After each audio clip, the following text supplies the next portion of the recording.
All right, welcome into Starting Nine here on the Five Reasons YouTube channel. I'm Ethan Skolnick. You can follow me at Ethan J. Skolnick and at Five Reasons Sports. Going to be here more often going forward as we got both the Heat and the Dolphins going at the same time, or at least the Heat are starting up next week. Our producer is Manny Chang. Manny will be putting up your comments. Any super chat, of course, goes to the top of the line.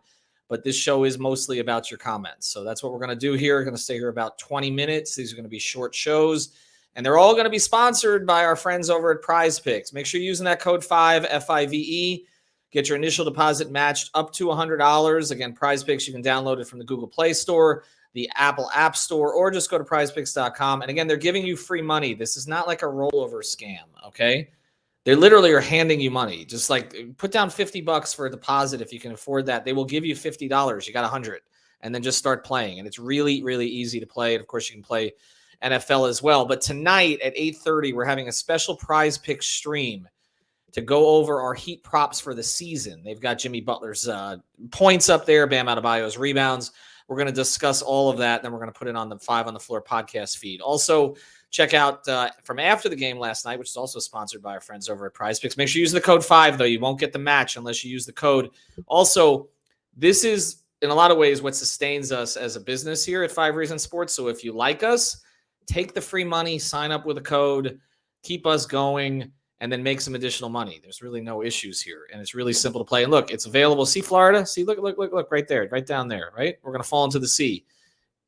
It's legal here, okay? I don't know why it's not legal in, well, I know why not. Well, there's a lot of stuff that's legal in Mississippi, but apparently this is not. All right, let's get to it. We're going to talk Heat today. We may do a Dolphins episode tomorrow or Monday, but today we're just going to focus on the Heat. I was not at the game last night. I did get a chance to watch it a little bit later. And what you can see right now is a manifestation of something that Erik Spoelstra told me in the Bahamas. I was down there for the first 3 days of training camp, and we had a lot of time with the players and the coaches sort of away from the facility because there weren't a whole lot of people in the casino and the hotel. And I got to have a conversation. I was actually waiting to go catch a plane to leave, and Erik walked by with Chris Quinn, and I had a chance to talk to Erik a little bit just about kind of what he'd seen in camp so far. And one thing he said to me was, and with a big smile, he says, "We've got a lot of talent." And I know that would have surprised Heat fans when they kind of looked at the offseason and said, well, we didn't do anything. We're still relying on a bunch of undrafted guys. We didn't get a third star. But I think Heat fans missed something here. And I've been trying to push this on Five on the Floor and on our Off the Floor feed, which I suggest you subscribe to, which is that the Heat's internal improvement thing is real. Like, I understand that all players have a ceiling. Okay. Even Bam, we talk about no ceiling. Every player has a ceiling. Okay. There are certain things they're not going to do as well, but they're going to get you to your ceiling. Okay. And they may crack it just a little bit. And I think that's what we're seeing here. You see the development of the Bam hero pick and roll. Okay. That's like 3 years in development at this stage. And look at the way that looked last night.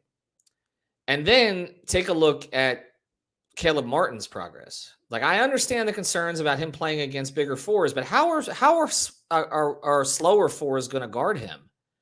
And I'm not talking about as a scorer, although he can do a little of that, but just the pressure that he put on Zion yesterday and forcing the defense to break down and then making plays for other people. He's much better off the bounce than he was before. That's internal improvement. And then you look at some of the young guys, the really young guys, like Jovic.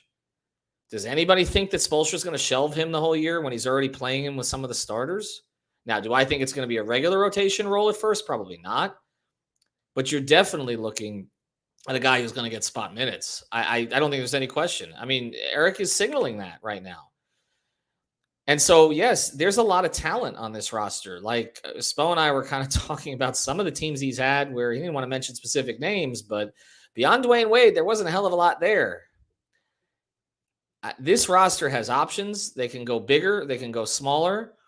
And this is why I just keep saying, like, I don't see the need to go trade for a Jay Crowder. Like, okay, if he's bought out, sure. You add him to the mix. But doesn't that type of player kind of stifle what you're trying to do offensively here? Like, I felt like Tucker leaving, okay, which, look, I was a huge PJ Tucker proponent. I advocated trading a first-round pick for him, a late first-round pick for him the year before. So it's not like I'm anti-PJ. But the idea that Heat fans would freak out because they didn't want to give PJ 3 years so they'd be hard capped, when you know that Spoelstra can kind of mold clay out of other players. I mean, he got the best out of PJ that you possibly could last year. I mean, he turned PJ into a different player. They were running post splits with him. But at this stage, like, would you rather at this point, okay? And again, I'm not taking away from the intangibles and everything PJ offers. He was critical to the Bucks championship. But wouldn't you rather at this point have some of the athleticism that Caleb gives you, plus the playmaking and the shooting that Jovic appears to have, plus maybe Yurt can figure out things defensively enough that you can slide Bam over a little bit? Like, do you really need a PJ or Jay Crowder type player right now? I'd rather see what they've got. And so the reason I come out of this preseason kind of excited about their prospects is they just have so many different ways they can go. Now, there are some questions. There are some issues. I have put a heavy reliance on Victor Oladipo because the team has. The team has been pushing him to me the whole offseason. You guys say we didn't make any changes, right? That we're just running it back. Well, we didn't have a healthy Vic. He was joining a moving train last year, okay? He's healthy this year. You're going to see. Well, we haven't seen it. He looks rusty to me. And I'm not exactly sure what some of the combinations are going to look like with him. And he does need to be good for them because if you're moving Tyler to the starting lineup, which, by the way, is happening, okay? I mean, we've talked about it, but it's obvious now. Then you need somebody to run the bench. Now, they will stagger. They're not going to do what they did last night. Spoelstra even acknowledged that. He just rolled 5 and 5. That's not going to be a consistent thing here going forward, okay? He's going to stagger. He's going to get players with different players, okay? So it's not going to be Vic and 4 subs most of the time. Probably not any of the time, okay? But, I mean, I don't know if I trust, just Gabe Vincent is enough, okay, in terms of a dynamic playmaker to be able to provide what Hero provided last year. So they need to find that, especially if they're going to play Strus and Robinson together. You're running different actions with those guys, but obviously you're not initiating a ton of offense with them. So they're going to need to find that, okay, from Vic, I think. I mean, that's kind of where I'm headed, or else you're going to see a lot of Jamal Cain. And I don't know that he's ready for that either. I like what I've seen, but again, it's preseason. Let's see where it goes. But even while I say it's preseason, you look at this team and you're like, I could see 13 different guys having rotation slots at one point or another, not all in the same game. And this is why, again, like this whole idea of Haslam taking the roster spot and people being upset by it.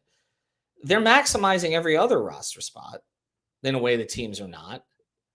So with what UD provides, okay, I understand you'd like to have that one more slot, not just UD's, but the one that they can't use because they're into the luxury tax or going to be into the luxury tax. I get it. I understand it. But at the same point, okay, you're not seeing enough from some of these other developmental players that you're not comfortable with them. I just remember the way that Eric was smiling talking about this team. And the smile has continued. I know when he likes a team and when he doesn't. He likes this group. Okay? They're deeper than they were last year, in my opinion, even without PJ. Because if you're getting internal improvement from some of these guys and you're adding Jovic to the mix, and maybe you get something out of Jamal Cain, then you are potentially better than you were last season on paper. And we saw what they did. And so, yeah, Herman says this team is definitely as deep as it gets. And they have a lot of different compliments. Look, you're trying to compliment your 2 best players, right? We know that their 2 best players need spacers around them, at least until Jimmy gets his jumper back and Bam is aggressive. But Bam with the mid-range is looking real good right now. I don't care about the threes. Hit the mid-range, attack the basket. Okay, he does those things on offense. They're fine. But you do need spacers around him. Tyler Hero is a very good off the catch player. We just haven't seen it a lot because the ball was in his hands so much last year. We saw it last night. We need 82 games of that level of activity from Bam. Yes, you're not going to get it. You're going to get it on defense. Give me 40 to 50 games like that and give them to me in the important ones. Okay, that's what they needed.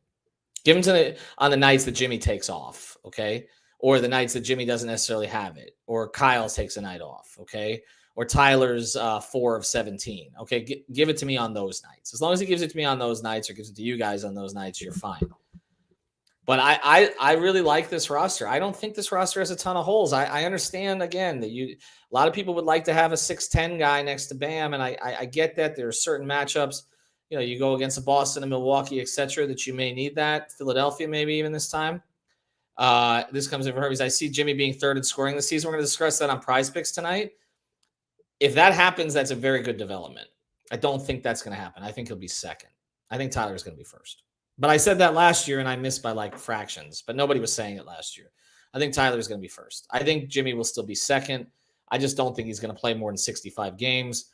And I think Bam is likely going to be third. I think we can put aside this whole idea of Depot being in the top three. I don't think that's going to happen. I was speculating on it by some of the stuff that I heard, but I don't know. I don't see the first step right now. We'll see if it comes. I see that he can be an impactful defensive player. I don't know about offense. All right, we are going to tell you about one more sponsor here. We'll get to some more comments as we go forward, so keep them coming in. This is one of our friends in the insurance industry. It's our friend Louis Peters. You got to go to lewispeters.com. Lewispeters.com. That's the man there. Again, he handles all kinds of insurance, whether it's renter's insurance, homeowner's insurance, car insurance. Does that too. He's with State Farm. He's in Miami, so he's our Dade Insurance partner here at the 5 Reasons Sports Network, the agency representing the number one auto and home insurer in the United States. More than 60 years combined experience in the in the insurance industry. Personalized service tailored to each customer. He's a huge Heat fan. He's a huge Dolphin fan. I see him out at Dolphins camp all the time. No cookie cutter solutions. He will do what's best for you. I can tell you that he has saved me some money when I've worked with him. 305-275-5585. Again, that's 305-275-5585. Or really the easiest thing to do is just to go to lewispeters.com and everything is right there on the website. But we like to work with Miami people here, with South Florida people here. He's a really good guy and he's really good at his job. So reach out to him. He's got a small office that is very attentive to your needs. All right, let's get to the next part of it. We got any other comments here, Manny? I'll line them up. I do want to just take comments here the rest of the way. This one comes in. I'm going to mispronounce your name, so I apologize. I'm bad at this. It's not you. Algerine, right? Fresco. Do you see Bam Jovic before the end of the season? Jovic is more like Olenek. It's funny. The KO comparisons are coming in, and there is a lot of that in terms of spacing. I think Jovic reads the game better than him. I think he's got higher upside than KO. KO came in as sort of a really natural scorer. I saw KO in his first summer league with Boston. He looked like he was going to be Larry Bird. I will say that I do think we're going to see those minutes. Eric's not rolling that out in a preseason game unless he's planning on using it. Okay. So I do think we're going to see it. Is he going to be the starting 4 by the end of the season? That's a lot to ask for a team that's contending, for a kid who hasn't graduated high school yet, but I do think we're going to see those minutes for sure. All right. Let's get to a couple more, and then again, we'll take more comments as we go here. This one comes in. Depot looked better movement-wise in the playoffs than he has this preseason. I would agree. And I'm a little bit surprised by that because everything I heard was really positive. I've said on this show and others that, I heard the most positive things about Hero and Oladipo in terms of their off seasons. But I don't know. It's not translating yet. You got to give him some time. It's going to take, his body works at a different pace than some of the other guys because of what he's been through the past couple of years. I have some concerns about the fit with him and Jimmy. But remember, Depot was on the floor at the end last year when it mattered in the Boston series. And I do think that they are going to keep pushing this. I mean, they made just a 1-year commitment, but it's significant from a financial standpoint. So I do anticipate that they're going to keep trying with him. I see one from Captain, this team's ceiling. Regular season or playoffs? I mean, last year, nobody projected them as the 1 seed, right? And most people have them 4th or 5th. I think they could be better than that. I don't think that seeding is the priority for them this year. I think that Eric wants to get all of these guys playoff ready. I think that you're going to see some, Lowry and Butler are going to take time off. I don't think there's any question about that. They don't have to nurse PJ this year, but the other 2, they will. And, then I think they're going to try to get these guys seasoned so that they can give them more in the playoffs. I also think there's a possible consolidation trade that may happen at some point if they have too many bodies to try to upgrade, maybe at the 4 with somebody that they can trust a little bit more in the postseason in case Caleb doesn't end up working out there. So I don't think this roster is final. They have more contracts that they can trade soon. I think Dedmon's contract is definitely one that can move, even though he is getting minutes with his team. So it's hard to say what their ceiling is until I see the finished product. I do think they're one of the 5 best teams in the Eastern Conference. I think most people rational people would agree with that. And I think they have a chance to go to the finals like they did last year. And I think potentially they could be much better than they were last year because they've leaned into offense this year, which is what they told me they were going to do. And that is what they've done. This one comes in from, I see, yes, Jovic fit is nice, even in spot minutes. I agree. That's what he's going to see. This one comes in from Roberto Martinez. What do you think about the Jake Fisher report? I saw it. The Heat are interested in Kenyon Martin from Houston. He's a nice player. He's interesting for them. I saw him the other night. I think they would like to add him to the mix. A lot of this, though, I think Duncan Robinson serves a valuable role for this team. I know Eric Gordon's name has been mentioned as well. I know Houston would like to move on from him.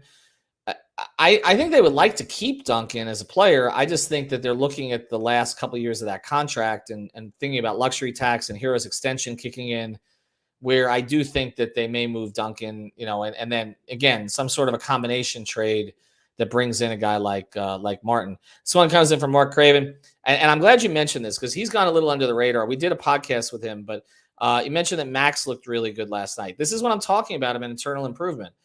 I think Gabe has looked pretty good too, in his minutes. Max, Gabe, and Caleb, like this idea that they weren't going to get better. Max has significant belief in himself. I can tell you that. I've gotten to know Max a little bit. He views himself as going to be someone who's going to be a long-term starter / contributor in this league. He has a more diverse skill set than people give him credit for. He's kind of got trial by fire last year in the playoffs. I think he's going to have a very good season. I do. He can be a lot of that offense off the bench. It's just that they need an initiator. So can Vincent handle enough of that, or do they need Oladipo to be what they were telling me he would be? All right, let's take 2 or 3 more here before we close. Again, Prize Picks, use that code 5, FIVE, get your initial deposit matched up to $100. And we got a stream tonight, 8:30, teach you how to play Poetic Lifestyle. Duncan have to move him, and Max the same player, but Max is a little better. Max is a more diverse player than Duncan. Duncan puts more pressure on the defense still. They still react to him differently than they react to Max. But Max can do more things. I mean, Max can take you off the dribble more than Duncan can, even though we've seen a little bit of that from Duncan this preseason. My thing with Duncan is I thought Duncan was going to have a good year as long as he has a role because the pressure is off him. Because really, we went from huge expectations last year after the contract to now everybody's kind of given up on him. And I feel like Duncan is better in that position from a psychological standpoint than he was in the position he was in last year. All right, let's take one more if we got it. Thanks to Manny Chang for producing. We don't have it. Okay, God, you guys don't like me very much this morning. All right, we'll do some Dolphin stuff here going forward. Check out Prize Picks. The code is 5, FIVE. Also, I should have mentioned Better Edge. We've got a contest coming up for the NFL again this weekend. BetterEdge.com/5 reasons. Get $20 to play. That's peer-to-peer betting. This one comes in. The Heat will have 3 All-Stars. If they have 3 All-Stars, it's because they're first in the East. You know they don't get any credit for anything, though. Interview in the locker room is now allowed. Yes. On a limited basis, one person per outlet. So I didn't go last night, so Brady handled it. I probably will go the first regular season game, so I'll handle it. But the locker room is open after games. They're also still doing podium stuff. We will get you the podium interviews here on the YouTube channel. Have a good day, everybody.